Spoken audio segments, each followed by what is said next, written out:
Hi everyone, my name is Lena. I am going to be showing you today how I make my chicken and dumplings.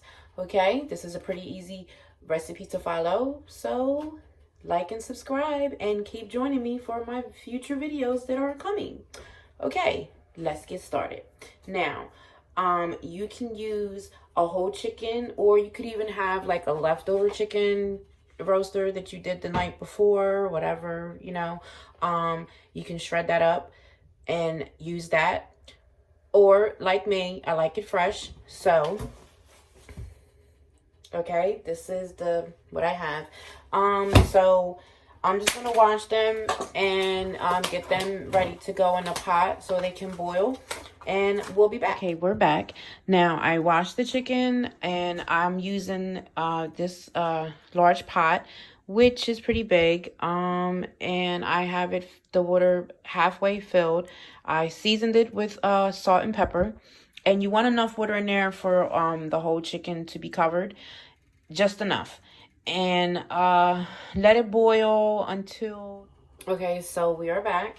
And the chicken is done boiling, cooking. So, as you can see, what it looks like. Okay. So now I'm going to take the skin off. I could have did it in the beginning, but I didn't. I was lazy. Anyway, I'm going to take the skin off and take the bones out as well. And get ready to shred this chicken. Okay? And I'll be back when I'm done that part. Okay, now we're back. So, I shredded up the chicken. And your chicken, believe it or not, I did it with a hand mixer. It's a lot easier, especially when you take it out of the pot and it's nice and warm. It's easier to shred it that way and faster. Okay, so shred it like that. That's done. I'm gonna put this to the side right now. Now, I have 2 cans of cream of chicken soup. And you put this in the pot with this water that I have here, where the chicken came from. Of course, after you take all the chicken particles and stuff that floats up top of it. Okay, you're gonna put all this in here. Okay, sorry about that. Now, once you put the cream of chicken in the pot, you stir it up until it's well combined. And then I use this chicken broth, 1 box, which is 32 ounces. Okay, and I pour this in here as well. Okay, once you pour this all in there, you combine that as well, or you can wait to do that once you add your spices in here. Okay, now the spices that I use, it's actually to your liking how you would like to do it, but this is how I do it. I put, a little bit of adobo. Okay,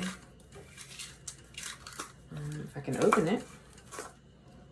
Okay, now I usually eye my seasonings because I've been cooking for a little while and I kind of know how much I want to put. So I would go with 1 tablespoon of adobo, and then I put garlic powder as well in here. Yes, just a little bit, not a lot. Maybe about a 1/4 of a teaspoon. Pepper. I like to use the fresh pepper. It's a lot better. I mean, I like it. That's my preference. You can use the regular other peppers, pepper. Okay, put enough in there. And I also like to put just a little bit of Italian seasonings. I just like the flavor it gives. Like I said, it's to your liking. Then, of course, you want to mix that up really good. Okay. Now, you can taste it. Make sure you have enough seasoning in there. You don't want it bland. So, I'm going to taste it.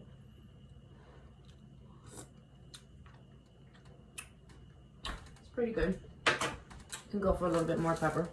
Okay. Like I said, it's to your liking, to your tasting, and your family's tasting. Okay. After you do that part, then you can add your chicken. My hands are clean. So I'm going to do it this way because I don't want anything. Okay. So I'm going to, this is when you add your chicken. Okay. And then you can combine that real good, stir it really good. Now what I'm going to do is I'm going to let it cook for a good 10-15 minutes so all the flavors can, you know, get in there, and then we'll be back. This is how you want it to be right now. You let it cook for a good about 10-15 minutes until the flavors are all through there. Okay, now some people like to add veggies. You can, you know, but I'm plain Jane. Dumplings and chicken and some good old sauce. We're back. Now, these are the dumplings, which are, now my hands are clean. These are biscuits that I cut. These are grand biscuits that I cut in 4s. You can use the regular 8-ounce, the regular 8-count biscuits and just cut them in half. I usually, when I use those, I do the buttermilk kind or the home style biscuit kind. And like I said, cut them in half, and I use 4 cans of those. And I begin to start dropping them in like this, one by one in the pot. Okay, space them out. You want to do it like one at a time. Okay. You put them in there. Okay.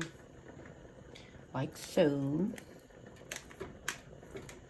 Now, some people be like, oh, that's too doughy. You have the option of rolling this biscuit out if you want and make them a little flatter if you like, and cut them how you want.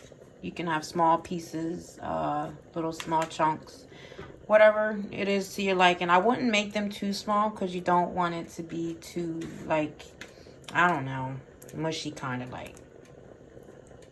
Okay, so, and I'll be back to show you as it starts to cook. Okay, they're cooking. You see that they're starting to puff up really. Okay, you don't want to mess with them too much because you don't want them to be all broken up, but they're getting there. It's going to take some time. Okay, so a little bit more. We'll be back. And there it goes again. They're cooking down nicely. This is how you'd like them to be, but they're not done yet. So you have to cook it down a little bit more. Okay. Oh, I wish you can like smell the aroma. It smells really good. Okay. And we'll be back when this is all done. Okay? Okay, we're at the finish line and they are done. Chicken and dumplings. Okay. Some comfort food. It's filling. It feeds the whole family. You know? And there you have it. My version of chicken and dumplings.